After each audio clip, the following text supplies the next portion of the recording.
앵커, 중국 시진핑 국가주석이 8일 7년 만에 북한 방문을 앞두고 북한과의 전략적 협력을 통해 세계 다극화를 공동으로 추진하겠다는 강한 의지를 밝혔습니다.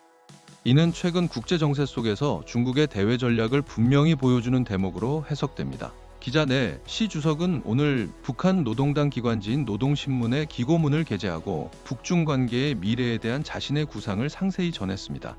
기고문에서 시 주석은 시대의 흐름에 맞게 전략적 의사소통과 협력을 강화해야 한다고 강조하며 유엔을 핵심으로 하는 국제체제와 국제법에 기초한 국제질서를 공동으로 수호해 나가자고 주장했습니다. 이어 시 주석은 패권주의와 강권 정치를 반대하며 군국주의 부활을 꾀하고 지역 안정과 안정에 해를 끼치는 모든 야욕과 책동에 반대해야 한다고 역설했습니다. 이는 최근 군사력 강화를 추진하는 일본의 움직임을 겨냥한 것으로 보이며 중국이 일본의 군사 대국화를 견제하는 입장을 분명히 한 것으로 풀이됩니다. 시 주석은 또한 평등하고 질서 있는 세계의 다극화와 보편적 혜택을 제공하는 포용적인 경제 세계화를 공동으로 추진해야 한다고 덧붙였습니다. 여기서 언급된 세계의 다극화는 전 세계 패권을 쥔 미국의 위상에 도전하는 중국의 핵심 대외 전략 중 하나로 꼽힙니다. 이와 함께 시 주석은 4대 전지구 발기를 실천에 옮겨 인류 운명 공동체 건설을 함께 추동해야 한다고 촉구했습니다. 이는 시 주석이 2020년대 들어 줄곧 주장해온 글로벌 안보, 발전, 문명, 거버넌스 구상을 북한식 표현으로 풀어낸 것으로 해석됩니다.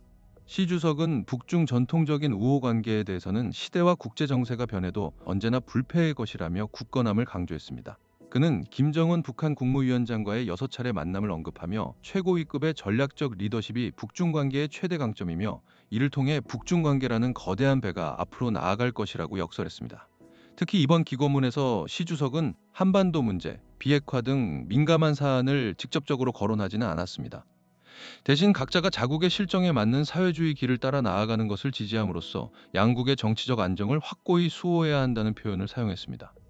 이는 북한의 핵무력 고도화와 한국을 향한 적대적인 대외 노선에 대해 우회적으로 지지 입장을 표명한 것으로 분석됩니다. 이는 지난달 미중 정상회담에서 시 주석이 공개석상에서 비핵화라는 단어를 언급하지 않았던 점과 맥을 같이 합니다. 당시 이러한 행보를 두고 전략적 모호성을 유지하며 북한에 힘을 실어주려는 의도로 해석되었습니다. 더불어 시 주석은 다음 달 11일 북중 우호협조 및 상호원조 조약 체결 65주년을 계기로 양국 간 군사협력을 강화할 방침도 시사했습니다. 이 조약은 어느 한쪽이 공격받을 경우 군사적 지원을 제공한다는 내용을 담고 있습니다. 경제협력에 대한 의지도 내비쳤습니다. 시 주석은 중국의 제15차 5개년 계획과 북한의 제9차 당대회를 언급하며 양국의 발전 전략을 결합하고 협력 잠재력을 활용하여 공동 발전함으로써 양국 인민에게 더 많은 혜택을 제공해야 한다고 강조했습니다.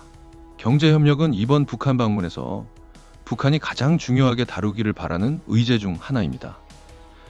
시진핑 주석의 이번 북한 국빈 방문은 지난 2019년 6월 이후 7년 만으로 국제사회는 이번 방문을 통해 북중 관계의 향방과 동북아 정세에 미칠 영향에 주목하고 있습니다. 클로징. 시진핑 주석의 이번 방북을 통해 북중 관계는 새로운 국면을 맞이할 것으로 예상됩니다. 급변하는 국제 정세 속에서 양국의 행보에 귀추가 주목됩니다. 지금까지 헤럴드 경제 도현정 기자였습니다.